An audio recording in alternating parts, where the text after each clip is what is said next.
Hello दोस्तों। तो आपका RO 2023 के मेंस आंसर राइटिंग प्रोग्राम में आपका स्वागत है। और आप लोगों को इस प्रोग्राम के अंतर्गत लगभग सारे जो नोट्स हैं वो दे दिए गए हैं। पत्राचार में अभी सिर्फ शासकीय और अर्धशासकीय पत्र के मिले हैं, बाद बाकी आगे मिलते रहेंगे। बाद बाकी और जो भी मेंस के टॉपिक थे उनके सभी नोट्स आपको PDF फॉर्मेट में दे दिए गए हैं। और आज से इस RO 2023 mains answer writing program के अंतर्गत आपकी वीडियो क्लास स्टार्ट हो रही है। ठीक है, तो आज पहली क्लास में हम लोग सबसे पहले इस RO मुख्य परीक्षा के सिलेबस को ही समझेंगे। ठीक है, सिलेबस को समझना अपने आप में बहुत जरूरी है, क्योंकि आपके मन में अगर पाठ्यक्रम यानी कि सिलेबस पूरी तरीके से बसा हुआ होगा तो तैयारी करने में आपको बहुत ही आसानी रहेगी। तो इस पहली क्लास में हम लोग मुख्य परीक्षा के सिलेबस को ही समझने वाले हैं। और सबके पास PDF दे ही दी गई है सिलेबस की, तो आप उसमें से भी देख सकते हैं। बाद बाकी यहाँ पर आपको मैं पूरा समझा देता हूं कि किस प्रकार से आपका मुख्य परीक्षा का सिलेबस होने वाला है। ठीक है,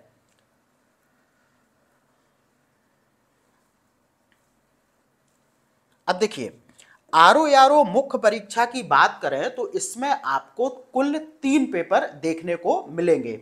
ठीक है, और 3 जो पेपर होंगे, एक होगा सामान्य अध्ययन का, ठीक है, ये वाला एक हो गया सामान्य अध्ययन का। दूसरा होता है सामान्य हिंदी एवं आलेखन का। अच्छा, PDF में देखेंगे तो यहां पर मैंने लिखा हुआ है कि कुल 4 प्रश्न पत्र होंगे, तो आप लोगों को कंफ्यूज नहीं होना है। प्रश्न पत्र होंगे 3, एक सामान्य हिंदी का, एक सामान्य अध्ययन का, एक होगा सामान्य हिंदी एवं आलेखन का। उसमें ही 2 खंड होंगे, एक आलेखन वाला जो 100 नंबर का होता है, और एक आपका होता है सामान्य हिंदी का 60 नंबर का, जो कि ऑब्जेक्टिव होता है। ठीक है, और एक प्रश्न पत्र होता है यहां पर निबंध का। ठीक है, इतनी बात समझ में आई आप लोगों को। अब यहां पर जो आपका सबसे पहला पेपर होना है सामान्य अध्ययन का, वो बिल्कुल होगा किसकी तरीके से, प्री की तरीके से। ठीक है, ऑब्जेक्टिव टाइप क्वेश्चन होंगे, और वहां पर आपको कुछ ऐसा नहीं है कि वहां पर आपको कुछ लिखना पड़ेगा। ऑब्जेक्टिव टाइप क्वेश्चन होंगे। आप लोगों में से 2-3 लोगों के मैसेज भी इस संदर्भ में आए हैं कि जो सामान्य अध्ययन का पेपर होगा क्या उसमें भी हमें कुछ लिखना पड़ेगा, तो बिल्कुल भी नहीं लिखना पड़ेगा।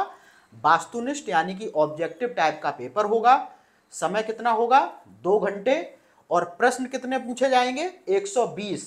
और प्रश्नों का जो पैटर्न होगा वो लगभग प्री वाला ही होता है, और बिल्कुल सेम जिस तरीके से आपका प्री में GS का पेपर होता है, बिल्कुल वही पेपर आपको यहां पर देखने को मिलता है। और प्रत्येक क्वेश्चन जो होता है वो 1 नंबर का होता है। तो इस तरीके से ये जो आपका सामान्य अध्ययन का पेपर है ये 120 नंबर का हो जाता है। ठीक है, उसके बाद आपका जो दूसरा पेपर है उस पर थोड़ा सा नजर दौड़ाइए। तो जो दूसरा आपका पेपर है वो किसका है, वो है सामान्य हिंदी और आलेखन का। अब यहां पर जो सामान्य हिंदी और आलेखन का जो ये पेपर है ये 2 पार्ट में बटा हुआ आता है। एक यानी कि खंड पहला वो होता है आलेखन का, जो कि वास्तुनिष्ठ टाइप का होता है, यानी कि यहां पर आपको चीजें लिखनी पड़ेंगी। कैसा होता है, सब्जेक्टिव होता है। ठीक है, चीजें यहां पर आपको लिखनी पड़ेंगी, कोई टिक मार्क वाला पेपर इसमें आपको देखने को नहीं मिलेगा। और इसी सामान्य हिंदी एवं आलेखन का जो दूसरा खंड है वो होता है किसका, सामान्य हिंदी का। तो जिस तरीके से आपने सामान्य हिंदी को प्री में दिया था 60 नंबर का, उसी तरीके से यहां पर आपको भी करना होगा। ठीक है, लेकिन क्वेश्चन की संख्या 30 हो जाती है और एक क्वेश्चन 2 मार्क का हो जाता है। ठीक है, तो सबसे पहले हम लोग इस आलेखन वाले खंड को समझते हैं, क्योंकि सबसे ज्यादा जो आप लोगों के अंदर कंफ्यूजन क्रिएट करेगा वो यही पेपर करेगा। और मोस्टली जो मुख्य परीक्षा की तैयारी करनी है तो वो आपको इसी की करनी है, एक तो आलेखन वाले खंड की, और दूसरा आपका निबंध वाले खंड की। आप लोग इसी के लिए परेशान रहते हैं, क्योंकि बाद बाकी चाहे GS हो, ठीक है, चाहे आपकी हिंदी हो, ये तो आप प्री में ऑलरेडी पढ़ के बैठे हैं, तो कोई समस्या ही नहीं है। ठीक है, समस्या जो होने वाली है वो आपकी होने वाली है किसमें, आलेखन और निबंध वाले प्रश्न पत्र में। तो इस आलेखन के प्रश्न पत्र को थोड़ा सा अच्छी तरीके से समझते हैं। तो ये आपका 100 नंबर का होने वाला है। पहले समझिए कितने का, 100 नंबर का। समय कितना मिलेगा इसको हल करने के लिए, 2.5 घंटे। और ये जो पेपर होगा ये पूरी तरीके से सब्जेक्टिव होगा, यानी कि इसमें आपको लिखना पड़ेगा। यहां पर कोई भी टिक मार्क वाला प्रश्न नहीं मिलेगा, यानी कि इसमें कोई भी क्वेश्चन ऑब्जेक्टिव टाइप नहीं होगा। ठीक है। उसके बाद अब इस प्रश्न पत्र को देखें तो इसमें जो सबसे पहला प्रश्न आता है वो आपका आता है अपठित गद्यांश के ऊपर। आपको एक अपठित गद्यांश दिया जाता है, ठीक है। उसको आपको बहुत ध्यान से पढ़ते हुए उसका शीर्षक लिखना होता है, ठीक है। फिर उसका सारांश लिखना होता है और उसी अपठित गद्यांश में से 3 लाइनों को रेखांकित कर दिया जाता है और उन्हीं रेखांकित अंशों की व्याख्या आपको लिखनी होती है। तो अपठित गद्यांश से 3 तरीके के प्रश्न पूछे जाते हैं। एक शीर्षक पूछा जाएगा, दूसरा उसका सारांश पूछा जाएगा और 3 रेखांकित अंशों की व्याख्या पूछी जाएगी। और ये बिल्कुल ऐसा ही रहेगा, ऐसा नहीं कि शीर्षक ना पूछा जाए, कभी सारांश पूछ लिया जाए, ऐसा कुछ नहीं है। बिल्कुल पैटर्न जो है वो बिल्कुल फिक्स है। अपठित गद्यांश का शीर्षक लिखना पड़ेगा आपको, गद्यांश का सारांश लिखना पड़ेगा और फिर रेखांकित अंश जो 3 वहां पर आपको दिए गए होंगे उनकी आपको व्याख्या लिखनी पड़ेगी। थोड़ा सा पूर्णांक पर भी नजर डालेंगे तो जो शीर्षक होता है वो 3 नंबर का, सारांश जो होगा वो होगा कितने का, 6 नंबर का, और जो रेखांकित अंशों की व्याख्या होगी वो कितने की होगी, 4 नंबर की होगी, 1 अंश की। तो कुल 3, तो इस तरीके से 12। यानी कि ये जो आपका अपठित गद्यांश है ये 21 अंक का पूछा जाएगा, जिसमें 3 शीर्षक, 6 अंक सारांश के लिए और 12 अंक आपके रेखांकित अंशों की व्याख्या के लिए। तो ये हो गया आपका आलेखन वाले प्रश्न पत्र का पहला प्रश्न। उसके बाद क्या होता है, उसके बाद आपको किसी दिए हुए सरकारी पत्र का सारणी रूप यानी कि टेबुलर फॉर्म में सार लिखना होता है और ये आता है 15 अंकों का, ठीक है। ये दूसरा प्रश्न हो गया आपका। क्या होता है इसमें, सरकारी पत्र का सारणी रूप लिखना होता है। आपको इसके और इसके नोट्स मिल चुके हैं, तो अभी तक आप कम से कम बेसिक चीजें तो समझ चुके होंगे कि ये क्या है। बाद बाकी आगे की क्लासेस में हम लोग इनको बहुत अच्छी तरीके से समझने का प्रयास करेंगे। उसके बाद आपका जो तीसरा प्रश्न यहां पर आता है वो आता है पत्र लेखन, जिसे कि पत्राचार भी कहते हैं, और ये कुल पूछा जाता है कितने का, 24 अंक का, ठीक है। अब इस पत्राचार में क्या क्या शामिल है इसको थोड़ा सा देखिए। इसमें शासकीय और अर्धशासकीय पत्र शामिल हैं, इसके नोट्स आपको ऑलरेडी मिल चुके हैं। और इसमें क्या शामिल है, और है कार्यालय आदेश शामिल, कार्यालय ज्ञाप होता है, परिपत्र होता है, ठीक है, विज्ञप्ति, टिप्पण एवं प्रतिवेदन और अनुस्मारक, इतनी चीजें आपके पत्राचार में शामिल हैं, ठीक है। तो इसमें से कोई भी प्रश्न आपको देखने को वहां पर मिल सकता है, ठीक है। कभी क्या होता है, कभी आपको वहां पर फॉर्मेट बनाना पड़ेगा, कभी आपको उदाहरण लिखना पड़ेगा किसी की आपसे विशेषता पूछ ली जाएगी या फिर किसी की परिभाषा पूछ ली जाएगी। तो इस तरीके से क्वेश्चन वहां पर बनते हैं। तो ये टोटल 24 अंकों का होता है और यहां पर मुख्यतः 3 प्रश्न आते हैं इसी के अंतर्गत, ठीक है। 3 प्रश्न आते हैं, किसी एक में शासकीय के बारे में पूछ लेगा, किसी में कार्यालय आदेश के बारे में पूछ लेगा, किसी में अनुस्मारक के बारे में पूछ लेगा। इस तरीके से पत्राचार आपका 24 अंकों का पूछा जाता है। उसके बाद ये 3 चीजें थी और आगे अगर हम देखें तो ये पेपर थोड़ा सा आसान होता दिखता है, ठीक है, क्योंकि ये पेपर, इस पेपर को अगर देखा जाए तो 2 चीजें आपको सबसे ज्यादा परेशान करेंगी इस पेपर में, एक अपठित गद्यांश और दूसरा पत्राचार। बाद बाकी ये जो सरकारी पत्र का सारणी रूप है एकदम बिल्कुल रटी हुई चीज है, फिक्स चीज है, इसमें आपको कुछ करना नहीं है। बाद बाकी अब देखो जो चौथा प्रश्न आता है वो भी पूरी तरीके से रटने पर आधारित है और ये चौथा प्रश्न क्या होता है, पारिभाषिक शब्दावली, ठीक है, पारिभाषित शब्दावली। और इसमें शब्दावली कैसी पूछी जाती है, प्रशासनिक क्षेत्र से संबंधित या फिर वाणिज्यिक क्षेत्र से संबंधित। अब यहां पर क्या होता है कि 5 शब्द यहां पर आपको दिए जाते हैं, जिसमें जिन्हें जो मतलब क्या कहें इनको कि 5 शब्द अंग्रेजी में दिए जाएंगे, उनको आपको ट्रांसलेट करके उनकी परिभाषा हिंदी में लिखनी होगी और प्रत्येक जो शब्द होता है वो 2 अंक का होता है। इस तरीके से 10 अंक का ये हो गया। उसके बाद 5 शब्द आपको हिंदी में दिया जाएगा, उसकी परिभाषा आपको लिखनी होगी अंग्रेजी में और वो भी 2 नंबर का एक होता है, तो इस तरीके से 10 नंबर का। यानी कि जो आपकी पारिभाषित शब्दावली है वो टोटल 20 अंकों की पूछी जाएगी और 5 शब्दों को आपको हिंदी से इंग्लिश में और 5 शब्दों को इंग्लिश से हिंदी में लिखना होगा। बाद बाकी आपको यह भी समझना है कि ये जो शब्द होंगे ये प्रशासनिक और वाणिज्यिक क्षेत्र से संबंधित होते हैं। बाद बाकी आप चीजों को बहुत अच्छी तरीके से समझ रहे होंगे क्योंकि इसकी भी पीडीएफ आप लोगों को मिल चुकी है। उसके बाद इसी जो चौथे क्वेश्चन में एक क्वेश्चन और जुड़ा हुआ होता है, वो होता है मुहावरे एवं लोकोक्तियां। और यहां पर क्या होता है, 5 मुहावरे या लोकोक्तियां दी जाते हैं, 3 मुहावरे 2 लोकोक्तियां या फिर कभी 3 लोकोक्तियां दे देता है, 2 मुहावरे देता है। टोटल आपको 5 देखने को मिलेंगे और इसमें क्या करना पड़ेगा, आपको उस मुहावरे या फिर लोकोक्ति का अर्थ लिखना पड़ेगा और फिर इनको वाक्यों में प्रयोग करके दिखाना पड़ेगा। ठीक है, तो इस तरीके से ये भी 5 पूछे जाते हैं, एक 2 अंक का होता है, तो इस तरीके से ये भी 10 अंक के हो गए। उसके बाद जो अगला क्वेश्चन इस पेपर में आता है वो होता है कंप्यूटर ज्ञान।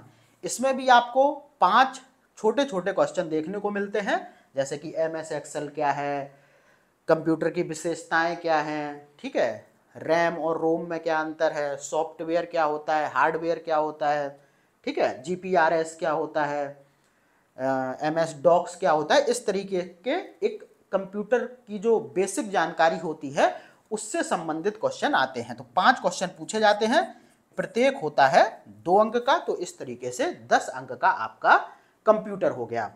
ठीक है, तो 21, 15, 24, 30 और 10 मिला के टोटल कितने हो जाते हैं, 100। तो ये जो आपका आलेखन का प्रश्न है ये कुल मिलाकर 100 अंकों का होता है। तो अभी तक आपने सिलेबस में क्या समझा, पहला पेपर सामान्य अध्ययन का बिल्कुल प्री की तरीके से, बस क्वेश्चंस की संख्या 120 हो जाएगी और फिर दूसरा आपका हो गया क्या, ये आलेखन वाला प्रश्न पत्र। ठीक है, अब इसी प्रश्न पत्र को नाम क्या दिया गया है, सामान्य हिंदी एवं आलेखन, यानी कि इसमें सामान्य हिंदी के भी प्रश्न होंगे। तो जो दूसरा खंड है वो होता है किसका, सामान्य हिंदी का। ठीक है, अब इस सामान्य हिंदी के प्रश्न पत्र को देखें तो बिल्कुल ये प्री की तरीके से है और यहां पर आपको आधा घंटे का समय मिलने वाला है और पूर्णांक जो होगा वो कितने का होगा, 60 का होगा। 30 क्वेश्चन होंगे, 2 अंक का एक क्वेश्चन होगा। ठीक है, ये आपको ध्यान रखना है। और 30 जो क्वेश्चन होंगे वो कहां कहां से होंगे, विलोम से 6 पूछे जाएंगे, वाक्य एवं वर्तनी शुद्धि से 6 शब्द होंगे, अनेक शब्दों के लिए एक शब्द से 6 शब्द होंगे, तत्व एवं तत्सम से 6 शब्द होंगे और विशेष और विशेषण से 6 शब्द होंगे। ठीक है, इस तरीके से टोटल ये 30 क्वेश्चन बन जाते हैं, 6 पंचे 30। बाद बाकी यहां पर आपको ध्यान रखना है कि जो प्री में पर्यायवाची शब्द पूछे जाते हैं वो आपके मेंस में नहीं पूछे जाते हैं। ये ध्यान रखना, आप लोग पूछते भी हैं कि जो मेंस का हिंदी का प्रश्न पत्र होने वाला है क्या उसमें पर्यायवाची पूछे जाएंगे, तो बिल्कुल नहीं पूछे जाएंगे। ठीक है, पूछा क्या क्या जाएगा, विलोम, वाक्य एवं वर्तनी शुद्धि, अनेक शब्दों के लिए एक शब्द जिन्हें कि आप वाक्यांश के लिए एक शब्द के नाम से भी जानते हैं, और तत्सम एवं तत्व शब्द और विशेषण और विशेष से। ठीक है, तो ये हो गया सामान्य हिंदी एवं आलेखन के प्रश्न पत्र का दूसरा खंड। ठीक है, और आगे बढ़ें तो जो सबसे मेन इस परीक्षा का प्रश्न पत्र है यानी कि मुख्य परीक्षा का, वो आपका है निबंध का। ठीक है, तो अभी तक आपको इतना तो पता चल ही गया होगा कि आपको इस परीक्षा में 3 निबंध लिखने हैं, ठीक है। और प्रत्येक निबंध कितने का है?